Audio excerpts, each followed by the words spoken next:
ठीक आहे. Good morning friends. Vibrant academy of science मध्ये मी आपले स्वागत करतो.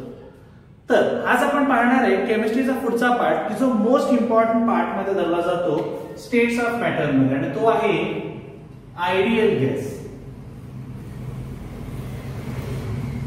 काय नाव आहे त्याचं? Ideal gas. ठीक आहे. तर आयडियल गॅस काय असतो? बघा, आपण दोन प्रकारचे स्टुडंट्स पण पाहतो आपल्या शाळेमध्ये. आपल्याला टीचर्स किंवा मॅडम म्हणत असतात की दोन प्रकारची मुलं आहेत, एक आहेत शांत आणि एक आहेत दंगेखोर. बरोबर. आपण हे पण ऐकतो आपल्या घरातल्यांकडनं, तू लहान होतास तेव्हा फार शांत होतास, तू लहान होतास तेव्हा फार शांत होतास, आता तू दंगेखोर झालायस, आता तू दंगेखोर झालायस. म्हणजेच काय होतं रे की तू लहानपणी शांत आहेस, घरातल्यांचे सगळे नियम ऐकतोस, दंगा न करणे, पाहिजे ती भाजी खाणे किंवा सगळं करणे. बरोबर ना? म्हणजे तू कोण आहेस? आयडियल आहेस. जसा तू मोठा होत जातोस तसा तू आयडियल बिहेवियर सोडून देतोस, आयडियल वागणं सोडून देतोस आणि अनआयडियल कडे मूव्ह करतोस किंवा रिअल कडे मूव्ह करतोस. ठीक आहे. तसंच काहीसा आयडियल गॅस सुद्धा आहे. हा गॅस प्रात्यक्षिक मध्ये प्रॅक्टिकली प्रेझेंट नाही, पण तो गॅस बद्दल आपण स्टडी करणार आहे. का? आता आपल्याला एक सायन्स मध्ये गोष्ट माहिती आहे, कुठलाही गॅस जर आपल्याला किंवा कुठलीही गोष्ट आपल्याला स्टडी करायची असेल तर ती आपल्याला कंपेअर्स करावी लागते. आपली इंडियन गव्हर्नमेंट सिस्टीमची जी आहे, एज्युकेशन सिस्टीम आहे किंवा कुठल्याही जगातल्या सिस्टीम मध्ये जावा, कुठल्याही कंट्रीच्या, सगळीकडे मार्क सिस्टीम दिलेली आहे बघा. 100. त्यावेळी तुला किती पडले? 90. मित्राला किती पडले? 80. मैत्रीला किती पडले? 95. शेजारच्याला किती पडले? 75. बरोबर ना? हे सगळं काय आहे रे? हे सगळं काय आहे? हे सगळे मार्क ह्याच्याशी कम्पेअर केलेले आहेत. हे सगळे मार्क ह्याच्याशी कम्पेअर केलेले आहेत. म्हणजे सगळे मार्क्स आपण कम्पेअर करतोय. म्हणजे हा 100 कोण आहे? हा 100 कोण आहे? आयडियल. हा 100 कोण आहे? आयडियल. आणि ही चौघं कोण आहेत? ही चौघं कोण आहेत? इथे लिहितो. ही चौघं कोण आहेत? रिअल. समजते का? रिअल गॅस कधीही आयडियल होऊ शकत नाही. प्रत्येक गॅस हा आयडियल असतो, पण तो ठराविक टेम्परेचर आणि प्रेशर होता, नंतर तोही रिअल होतो आणि फ्लक्च्युएशन वर खाली व्हायला चालू होतात. ठीक आहे. तर आयडियल गॅस असण्यासाठी महत्वाच्या कंडिशन्स काय ते आपण पाहूया.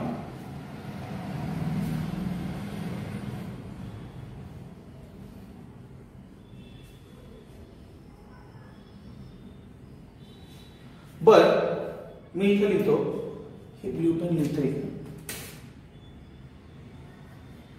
ठीक आहे. द गॅस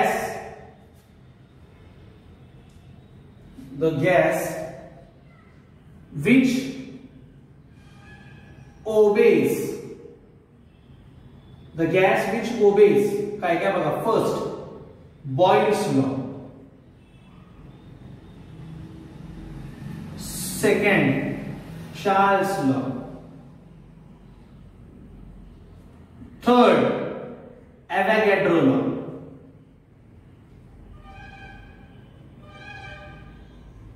is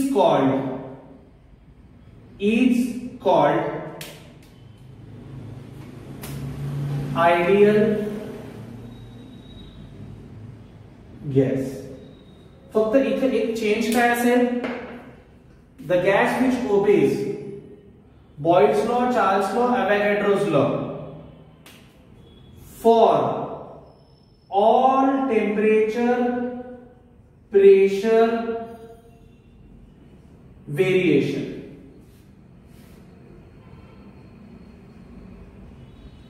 हे सगळ्यात इम्पॉर्टंट आहे. All temperature, pressure, variation is called ideal gas. म्हणजे कुठलंही टेम्परेचर असो किंवा प्रेशर असो, कितीही जरी वर खाली टेम्परेचर प्रेशर झालं तरी जो गॅस आयडियल गॅस सारखा बिहेव करेल तो असेल आयडियल गॅस. आठवते तुला आपण बघितलेलं Boyle's law, Charles law, Avogadro's law. ठीक आहे. म्हणजेच काय? आयडियल गॅस काय असतो? The gas which obeys Boyle's law, Charles law and Gay दुसऱ्या राहिला का रे? काही गरज नाही, ठीक आहे, गेलुसॅक येतोच आहे. The gas which obeys Boyle's law, Charles law and Avogadro's law is called ideal gas. पूर्वीच्या सिलेबस मध्ये जो ओल्ड सिलेबस होता त्यात चौथाही लॉचं नाव लिहिलं गेलं होतं, गेलुसॅक लॉ, की जो आपण स्टडी पण केलेला आहे. खरं ऍक्च्युअली चारही लॉ जो ओबे करतो तो आयडियल असतो. फक्त नवीन टेक्स्टबुक प्रमाणे, नवीन सिलेबस प्रमाणे जे दिलंय आपण तेच शिकायचं, कारण परीक्षेला तेच बरोबर देणार आहे. ठीक आहे. The gas which obeys Boyle's law, Charles law आणि अवोगाड्रोज law is called, for all temperature and pressure variation is called ideal gas. Screenshot घ्या, पुढचा पाठ घेऊ.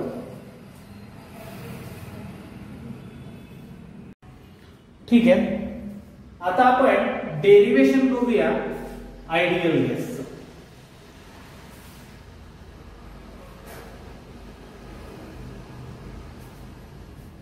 आता आपण डेरिवेशन बघूया आयडियल गॅसचं. आणि डेरिवेशन ते बघा, derivation of ideal gas.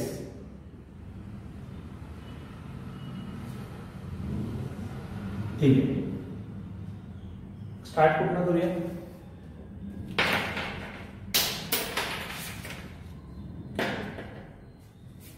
The 3 laws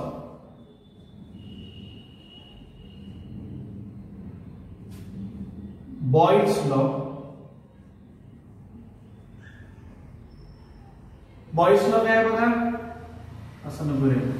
pressure is inversely proportional to volume. Pressure is inversely proportional to volume. इथे काय लिहून ठेवतो मी पहिला, PV equal to NRT. R constant आहे, pressure is inversely proportional to volume. या दोघांबद्दल बोलतोय, म्हणजे N आणि T कॉन्स्टंट आहे. इथे लिहितो N इज T कॉन्स्टंट. काय लिहिलं बॉइल्स लॉ ला, pressure is inversely proportional to volume when N and T is constant. N म्हणजे कोण, नंबर ऑफ मोल्स, T म्हणजे कोण, टेम्परेचर. हा झाला बॉइल्स लॉ. त्याच्यानंतर लिहूया चार्ल्स लॉ. त्याच्यानंतर आपण चार्ल्स लॉ घेतोय बघा, volume is directly proportional to temperature. आता कोणाबद्दल बोलतायत, व्हॉल्यूम आणि टेम्परेचर बद्दल. मग N आणि P कॉन्स्टंट असतील, P, N इज कॉन्स्टंट. ठीक आहे का. बॉइल्स लॉ काय आला, pressure is inversely proportional to volume when N and T is constant. N म्हणजे नंबर ऑफ मोल्स, T म्हणजे temperature. Charles law, V is directly proportional to T. P इथं कोण constant आहे, P आणि N. P आहे pressure आणि N आहे number of moles. हे दोन झाले. तिसरा घेऊया लॉ,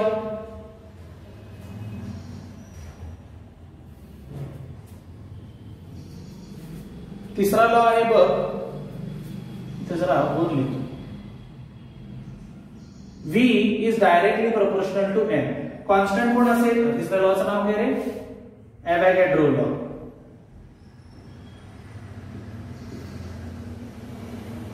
अवोगाड्रोज लॉ. पहिला लॉ होता बॉइल्स लॉ, मग आला चार्ल्स लॉ आणि मग Avogadro's law. V is directly proportional to N. PV is equal to NRT. कोण कॉन्स्टंट असेल, P आणि T इज कॉन्स्टंट. ठीक आहे. यात इक्वेशन नंबर दिली आहे, इक्वेशन नंबर 1, इक्वेशन नंबर 2 आणि इक्वेशन नंबर 3. मी लिहितो फ्रॉम 1, 2 and 3.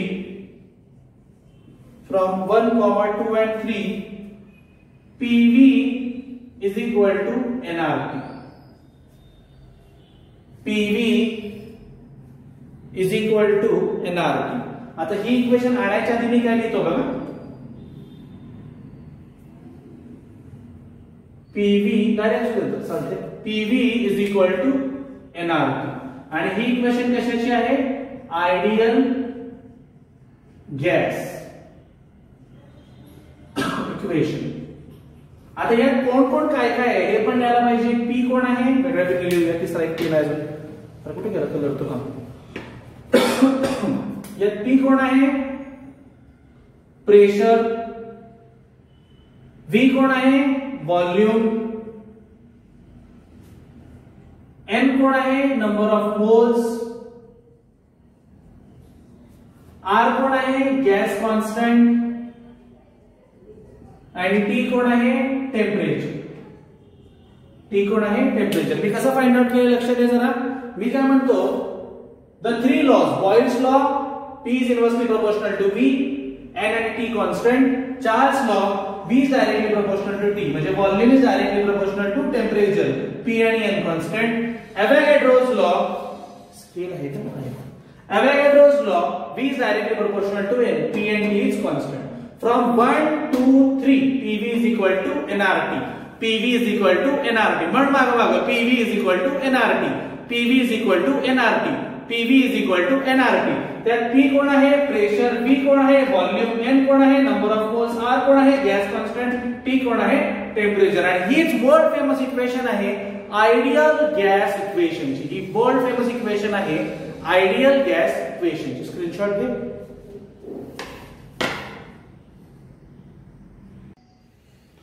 तर बघ आता आपण बघणार आहे ही जी R ची व्हॅल्यू आहे, ही जी हा जो R आहे हा आहे गॅस कॉन्स्टंट.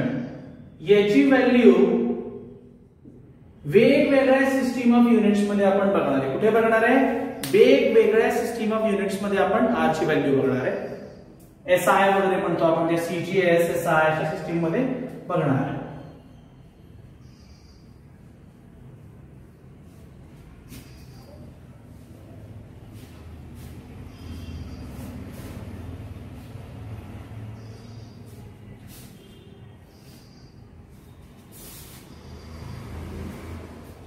ठीक आहे. बघा आता नेक्स्ट पॉइंट जो दिला आहे तो टेक्स्टबुकच्या पेज नंबर 147 वरती दिलाय values of are in different units. पहिल्यांदा आपण लिहिणार आहे त्यातलं एक एक सिस्टीम ऑफ युनिट्स आपण समजून घ्यायचंय. First R in SI unit. पहिली इक्वेशन आपली काय आहे बघा PV is equal to NRT. बरोबर म्हणजे R इज इक्वल टू काय येणार पीव्ही अपॉन एनटी. बरोबर का R तिथंच राहिला N आणि T खाली आले.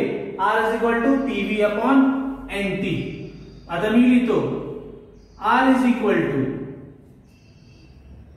In SI unit.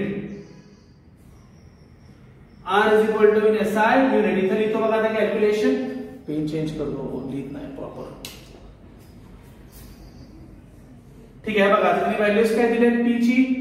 R is equal to P ची व्हॅल्यू इथे म्हटलं घ्या 10⁵ पास्कल इनटू V ची व्हॅल्यू घ्या 10⁻22.7 P1 into 10⁻³ metre cube whole divided by number of moles आहे 1 मोल इनटू टेम्परेचर आहे 273.15 केल्विन. त्यातनं व्हॅल्यू येते 8.314 जूल्स पर केल्विन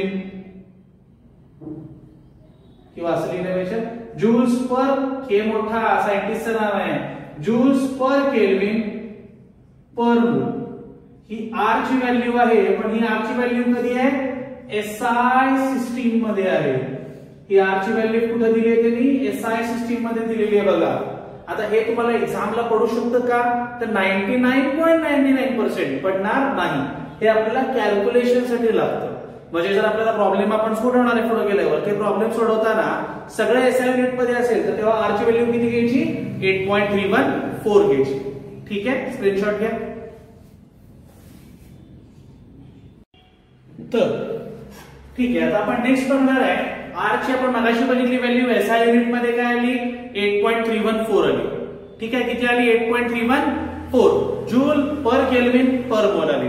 आता आपण बघणार आहे R इन लिटर ऍटमॉस्फिअर. जर प्रॉब्लेम म्हणजे गणितामध्ये जर आपल्याला R ची व्हॅल्यू लिटर ऍटमॉस्फिअर मध्ये घ्यावी लागली तर किती घ्यायची 8.314 घेतला तर चुकणार. म्हणून आपण त्याची व्हॅल्यू पण फाइंड आउट केली बघा. PV is equal to NRT. ही कुठली इक्वेशन आहे आयडियल गॅस इक्वेशन. त्यातनं मी N काढला. आता बघा लिटर ऍटमॉस्फिअर मध्ये टाकले व्हॅल्यू प्रेशर 1 ऍटमॉस्फिअर टाकले व्हॉल्यूम 22.414 आठवलं का मोलार व्हॉल्यूम. आठवलं का मोलार व्हॉल्यूम R. अरे आपण R ची कुठली उलट झालं की N खाली गेला पाहिजे. बघा मोल किती घेतले, 1 मोल घेतलेला आहे. किती घेतलंय, 1 मोल. आणि टी किती आहे, 273.15 केल्विन. थोडक्यात 0 डिग्री सेल्सिअस घेतलेला आहे, ऍब्सोल्यूट 0 टेम्परेचर. त्यातनं आर ची व्हॅल्यू काय आली, 0.8206. युनिट कसं वाचतंय बघ, लिटर ऍटमॉस्फियर पर केल्विन पर मोल. 0.08206 लिटर ऍटमॉस्फियर पर केल्विन पर मोल. ही व्हॅल्यू कधी आहे, लिटर ऍटमॉस्फियरला. आणि जेव्हा तू कॅलरीज मध्ये जाशील, आन्सर कॅलरीज मध्ये काढायचं आहे, तर तेव्हा आर ची व्हॅल्यू सुद्धा कॅलरीज मध्ये घ्यावी लागेल.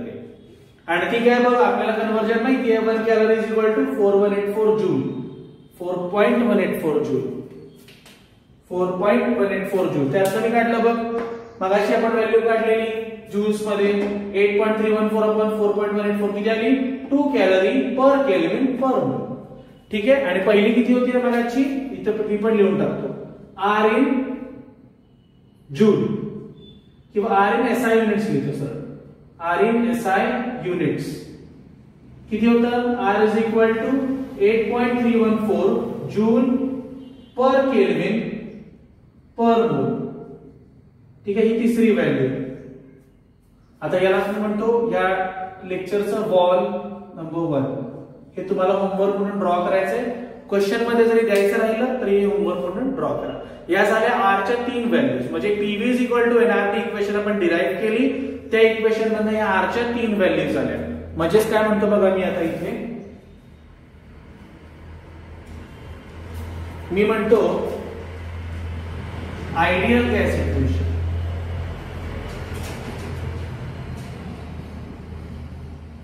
PV is equal to NRT. त्यात सेकंड आर व्हॅल्यूज बघा, मी कसं लिहितो लक्ष दे, हे पण रब करून टाकतो. मी म्हणतो आर जर लिटर ऍटमॉस्फियर मध्ये असेल तर 0.08206 युनिट काय, लिटर ऍटमॉस्फियर पर केल्विन पर मोल. एसआय असेल तर 8.314 जूल पर केल्विन पर मोल. आणि तिसरी आरची व्हॅल्यू काय, 2 कॅलरी. ठीक आहे. आरच्या किती व्हॅल्यू झाल्या, 3 व्हॅल्यू झाल्या. ही पहिली, ही दुसरी आणि ही तिसरी. आणि हा आर. ही ideal gas equation PV is equal to NRT. ठीक आहे. ही पूर्ण कन्सेप्टच आपण आज बघितली की आयडियल गॅस म्हणजे काय, आयडियल गॅस किती लॉस पासून तयार होतं, मग त्यामध्ये आर येतो, तर आरची काय काय व्हॅल्यू येऊ शकते. स्क्रीनशॉट घ्या.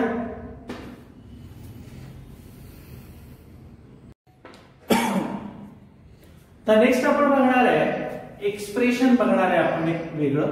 आणि ते झालं की आपण लेक्चर आजचा पास करू, राहिलेलं पुढच्या लेक्चर बघू. एक्सप्रेशन बघा.